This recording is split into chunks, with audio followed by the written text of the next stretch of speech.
After all those times and all that disappointment, we're back at Wembley. I can't count the number of people who've said to me over the years, I'm never going again. But here we are, all of us, going again, in huge numbers. But let's remember, we're not going there on a losing streak of 8, because last year we won the double pepperoni extra cheese trophy. So our Wembley hoodoo is already broken, it's just that none of us were there to see it. Let's hope that this time, on a late, sunny May afternoon, this time it's different, and this time it will be our time. So, what to expect from the opposition? The recent form of Wycombe and Sunderland has been remarkably similar. That these are the two teams who made it through the playoffs to the final should not be a surprise. The form tables have shown for some time now that they are the best two teams in the last quarter of the season, with the top two teams in the league form table for the last 12 games, and 10, and 8, and 6. There is nothing to separate us, except perhaps that we score a little bit more than Wycombe and they concede a little less than we do. When we played Wycombe at the start of the season, we won convincingly 3-1. But they were a very different side then. Ainsworth struggled to find his best shape and team in the early part of the season. They regularly lost against the better teams, playing 3 at the back like they did that day. They were still playing 3 at the back when they snatched a last-minute equaliser in January in the return fixture. But by late February, with their season in danger of slipping, Ainsworth changed the formation to 4-2-3-1 and has stuck with that since, and with good reason. They've lost only once since then, and that was in the second leg of the playoffs to MK Dons. There is no reason to believe that Wycombe will deviate from this highly successful formation for them. Any ideas that this is going to be a walkover should be dispelled. In terms of basic stats, as well as goals for and against, Wycombe are as effective as we are in corners, shots per game, shots on target, converting those, and making big chances. But there are some significant differences between the teams that will dictate play on the day. Wycombe's strengths lie in the way they play. They are bottom of the league in terms of accurate passes, accurate crosses and possession, so not the most skillful of teams. But they counter this by pressing high and forcing the game to be played in the opposition third. Here's another example. Look how they man-mark in the opposition half and press the ball to deliver another advantage on goal. Wycombe is second in the league in terms of playing the game in the opposition third and 5th for achieving interceptions. Both stats are considerably better than us in these areas. Out of 650 League One players, Wycombe have 4 in the top 10% of the league for interceptions, and 4 in the top 5% of players who win possession in the final third, an important metric for successful teams. We only have Alex Pritchard, who appears in the latter chart, to compete with that. Wycombe's threat, then, is as a team that wins the ball from opposition defenders and generally employs the counter-attack. Worryingly for Sunderland, we are the most dispossessed team in the league and one of the most intercepted. No one is robbed more consistently of the ball in League One than we are. This plays to Wycombe's strengths and their high press. However, we are a very different team since Alex Neil arrived, and our defence is much more solid these days. We are not without advantage, though. Sunderland's philosophy and style are almost the polar opposite to Wycombe. We are a possession-based side and dominate Wycombe here, as we do most teams in this league. We also dominate them in terms of passing and pass accuracy.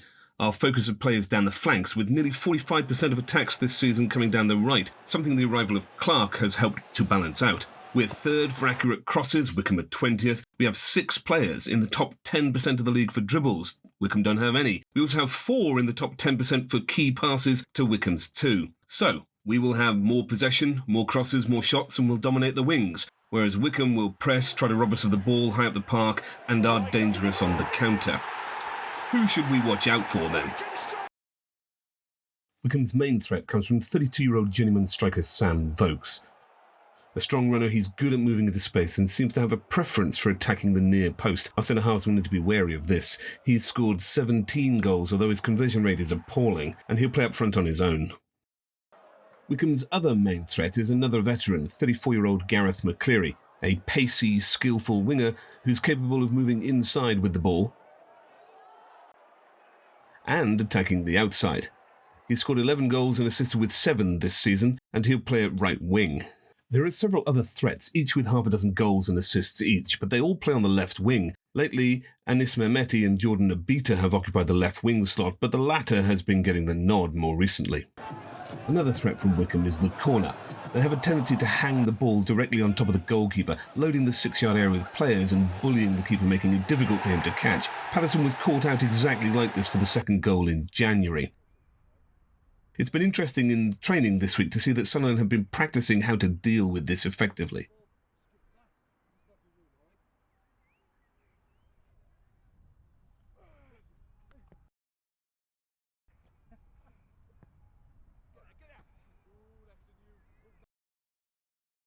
Gareth Ainsworth sets up Wycombe in a 4-2-3-1 formation as consistently as the X24 bus. For the last 12 games it hasn't changed. But what will Alex Neil do? Outfield, Neil has generally preferred a 3-5-2 formation, although he did seem to play 4-2-3-1 himself in the playoffs. It depends if you class Gooch's position as playing at right back in those games. With really only one and sometimes two strikers available, his choices up front have been limited, and he's generally rarely chosen to start both Stewart and Broadhead together.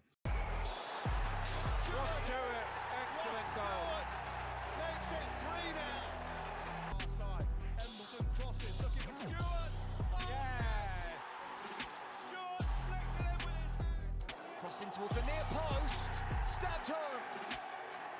Ross Stewart with the goal. This is good for Sunderland.